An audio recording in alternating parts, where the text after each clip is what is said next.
Versace. Elle pose les projecteurs sur les acteurs de la nouvelle.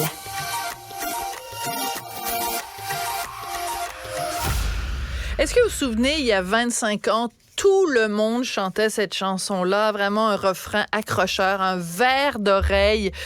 On sortait en discothèque, on dansait ça, les enfants chantaient ça. Tout le monde, il y a 25 ans, chantait ceci.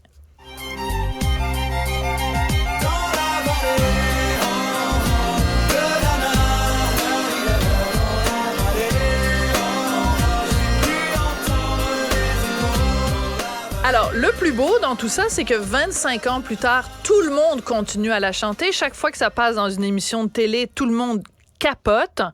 Et pour célébrer ces 25 ans-là, la chanson a été reprise, donc la version de 1998. Donc, Mano, le groupe Mano, l'a repris en duo avec le chanteur Vincent Niclot, qui est en ce moment en studio avec moi et qui était en train même de me filmer avec son cellulaire. On est vraiment en 2023.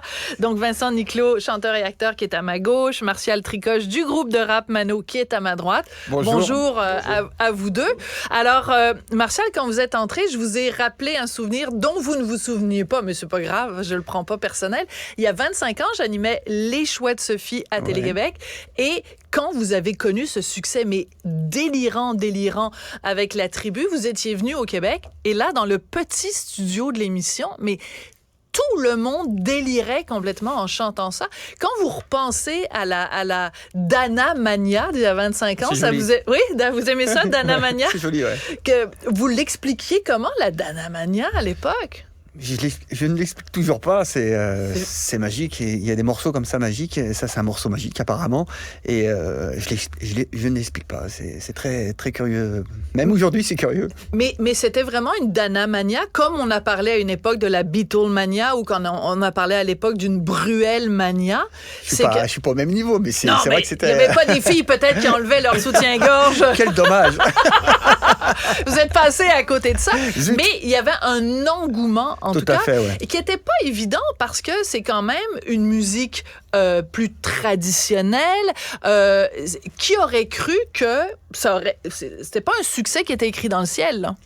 Oui, moi non plus, j'y croyais pas autant, parce que quand le morceau est sorti, moi je travaillais toujours à l'usine à ce moment-là. C'est pas vrai? Si, vraiment, oui. Moi, c'était... Une usine de quoi? De chocolat? De souliers? Non. On livrait tous les produits frais sur Paris. On travaillait dans un grand frigo, quoi. Ouais, vraiment. Donc, vous vous disiez, j'ai un petit hobby de côté, je vais faire de la musique avec les copains, puis voilà. C'était ça, et mon pote Cédric, qui lui m'a fait de la musique, a décidé de dealer le morceau, comme on dit, en maison de disque, on l'a signé. Mais moi, je travaillais toujours parce que je me disais, je pensais pas vraiment, je pensais pas que ça allait marcher aussi bien, et ça a marché aussi. C'est incroyable. Un délire total. Alors, vous entrez en ligne de compte, ou vous entrez dans l'histoire à quel moment, Vincent Niclot? À quel moment? On se connaît pas du tout. Moi, évidemment, je suis comme tout le monde. Il y a 25 ans, j'étais comme un dingue de cette chanson jusqu'à aujourd'hui. Vous aviez 3 ans à peu près à l'époque, il y a 25 ans? 2 ans et demi. C'est bon, c'est bien. Et dans ma tête, je prépare Opéra Celte. Donc cet album, j'ai rien à voir du tout avec le monde celte, encore moins breton. Mais donc j'ai envie de faire cet album parce que j'adore cette musique. Pour moi, c'est un écrin pour ma voix. Et du coup, je le prépare en secret. La cerise sur le gâteau, ça serait éventuellement la tribu de Dana de Mano, mais je le garde de côté parce que pour moi, ça va être le plus dur à obtenir. Je fais une maquette pour Dan Arbraz aussi, qui était vraiment une des icônes. On l'appelle le patron. Ah oui, c'est toujours le patron. Je reprends un de ses titres, je lui envoie. Il accepte, il m'accompagne à la guitare, je dis super, ça veut dire que je suis dans la bonne direction, que tout ce monde-là me comprend, et je les ai compris. Et puis ensuite j'envoie à Soldat Louis, un de ses tubes aussi. Oui, Soldat Louis, oui. Voilà, fils de Lorient, il me dit super, j'adore ton projet, j'y vais. Après je m'entoure du bagad de Quimper. Le bagad, je rappelle, c'est une formation à 4 pupitres avec des cornemuses, des bombardes, des percussions. Très 2023. Ouais, mais qui donne toute la puissance. Non, je vous taquine. Au projet. Oui. Et la dernière chose, c'est la tribu de Dana. Donc, vous l'avez gardé le dessert pour la fin? Toujours. Je l'ai gardé pour la fin. La cerise sur le gâteau. Et du coup, mais j'ai peur parce qu'en fait, on touche pas un gold comme ça. Normalement, on n'y touche pas. Qu'est-ce que vous appelez un gold? Ça, la tribu de Dana. Non, mais c'est parce que vous avez en face de vous ma tante 101. Donc, chaque fois qu'il y a un mot en anglais, j'essaye de comprendre pourquoi on pourrait pas trouver. Donc, vous voulez dire un succès doré ou un. Non, mais je veux dire. Plus que doré, parce que. Plus que doré, platine. Oui. Donc ça vous impressionnait ce succès-là? C'était un peu inatteignable, voilà. Mais ça fait partie des chansons cultes. Oui, voilà. Vous n'aimez pas Gold, alors je dirais culte. Non, mais je vous empêche pas de dire ce que vous voulez. Mais c'est juste pour que les gens qui nous écoutent puissent comprendre c'est quoi les mots. Non, mais c'est Poutine. Je suis la Poutine de la radio. Vous le saviez pas? C'est la mode, hein. Non. Ce que je veux dire, c'est que normalement, on touche pas à un hit aussi. Oui. Non, mais hit, ça va. Gros, oui. Parce que ça va frotter les oreilles, parce que les gens le connaissent tellement. Mais même moi, je m'accordais pas le fait de le faire. Puis je me suis dit, quand même, je vais essayer. J'ai essayé de rapper, c'était une catastrophe. Je l'ai rejoint sur les refrains, j'ai dit ok. Et puis sur les couplets, j'ai commencé à faire des choses comme ça. J'ai pas voulu le faire là, mais et du coup, j'ai dit ouais, ça c'est la bonne direction. Et quand j'étais sûr d'avoir vraiment quelque chose, ça m'avait mis les poils. Je lui ai envoyé, mais on se connaissait pas du tout. Mais vous n'êtes pas mis à poil, mais ça vous a mis les poils.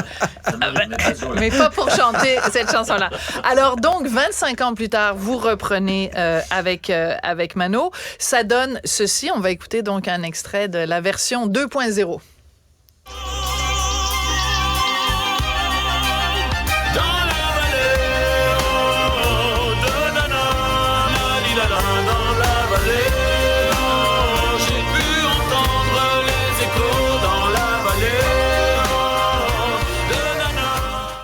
Alors, la chanson qui avait été un tube quand même à l'été 98, je donne quelques chiffres.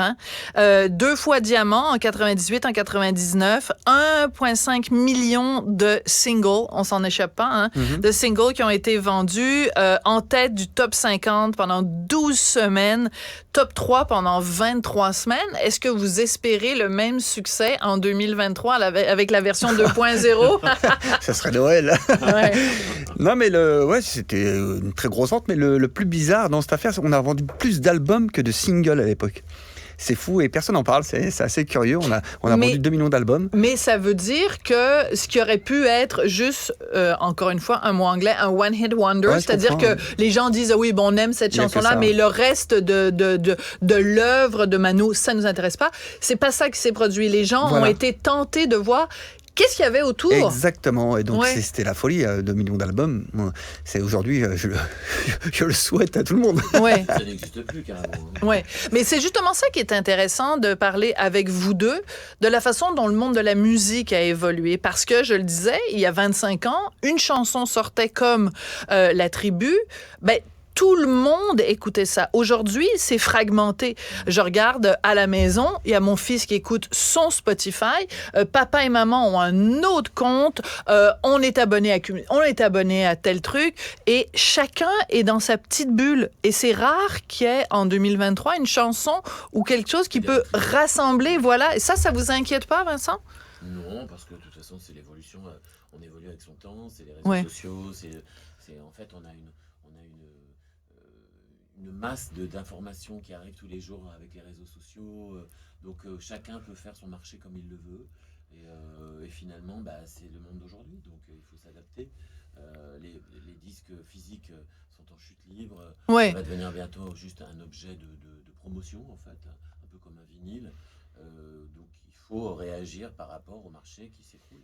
Le streaming est en train de monter. Le streaming, c'est pareil. C'est un peu de la consommation, de la surconsommation. Aujourd'hui, vous avez je ne sais pas comment c'est ici, mais en France, par exemple, pour une famille, pour 2 € par personne, vous avez accès à toute la musique du monde. Donc, comment vous voulez que ça tourne? C'est ça. Voilà. Puis après, il y a la question des redevances aussi. Moi, Ça vous inquiète pas? Non, tout est vrai, mais je crois toujours. Tout est vrai. J'espère. Merci, Monsieur Poutine. Non, mais je crois encore à la magie de la musique. Je crois à un méga succès qui peut arriver, un gros album qui peut arriver, qui peut fédérer les gens. C'est la musique, j'y crois, moi. Il n'y a pas de souci. Ça peut arriver, un groupe qui débarque demain, qui fait un carton, qui vend du disque. J'y crois encore. Ouais. C'est l'accident, le truc qui fait. J'espère. Je croise les doigts. En général, quand même, les chiffres. Oui, bien sûr. Oui. C'est pas le cas. Nous, en France, on a par exemple Orelsan qui a fait un carton et qui a vendu, je crois, plus d'1,3 million d'albums. Mais en physique, plus de 800 000 albums. C'est fou. C'est la folie. C'est presque impossible, mais il l'a fait. Donc il y a comme ça des cas où même Angèle ou Stromae quand il avait sorti. Donc il y a toujours peut-être 2 ou 3 qui se démarquent, mais on va dire dans le marché en général, c'est quand même des chiffres qui font un peu peur. Ouais. Ouais, mais en même temps, moi je crois beaucoup, en effet, comme vous dites, j'aime beaucoup l'expression fédérateur, l'aspect fédérateur de la musique. Et 25 ans plus tard, quand même, de se dire qu'ils écoutent votre version, Vincent, et enfin la version plus moderne ou la version d'origine. Il y a des gens de 5 ans à, enfin, je veux dire de 7 à 77 ans qui écoutent cette chanson-là, et ça, c'est absolument extraordinaire. Vous, c'est opéra celte. Ouais. Donc, j'écoutais en fin de semaine, je ne sais pas si vous avez entendu, Yannick Nézet-Séguin, qui est un chef d'orchestre québécois qui fait carrière aussi aux États-Unis. Il était interviewé à l'émission 60 Minutes et il disait, c'est pas évident en 2023 d'aller chercher un nouveau public qui s'intéresse, que ce soit à l'opéra, que ce soit à la musique classique. Donc, vous faites comment pour dire, parce que vous avez une voix de ténor, pour sortir justement un petit peu du cliché que les gens peuvent avoir sur... Je pense que le côté fédérateur de la musique, j'essaye, moi, à mon petit niveau, d'y participer. C'est-à-dire que pour moi, il n'y a pas de cloison entre les différents répertoires, les différents styles de musicaux. J'ai toujours fait ça depuis que je sors des disques. C'est-à-dire que j'ai fait de l'opéra rock, j'ai fait de l'opéra jazz, c'est de l'opéra celte, je fais de l'opéra rouge aussi avec les Chœurs d'Armée Rouge. Donc j'essaye de mélanger, je pense que ça n'a jamais été fait de mélanger le celtique avec l'opéra. Et ça marche. Écoutez, oui, ça fonctionne, je veux dire, oui. Mais en fait, je fais pas de la musique pour des chiffres ou pour me dire, bien sûr que c'est une industrie et bien sûr que je dois faire des preuves, amener des preuves, mais je fais d'abord de la musique parce que j'aime ça, parce que j'ai envie de communiquer ce que j'aime et d'essayer de me faire entendre au plus grand nombre. Alors, vous pourriez nous faire un opéra sur la poutine. J'ai déjà fait, j'ai fait opéra rouge. Ou avec Poutine. Alors, au lieu de Liviamo dans la Traviata, ça pourrait être Mangiamo la poutine. Attendez, non, c'est une machine. Attendez, refaites-moi ça. Mangiamo. Wow!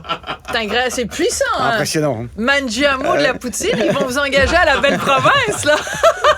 Je crois que j'ai fait péter le micro. Alors, faites-moi écoutons Cube sur un air d'opéra.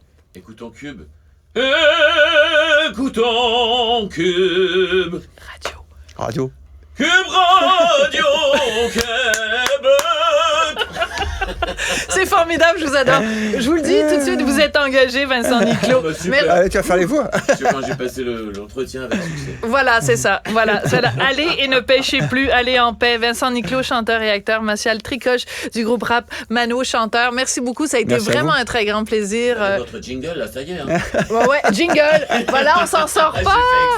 Une ritournelle, voilà. Oui, je vous avais votre ritournelle, ça y est. Merci beaucoup.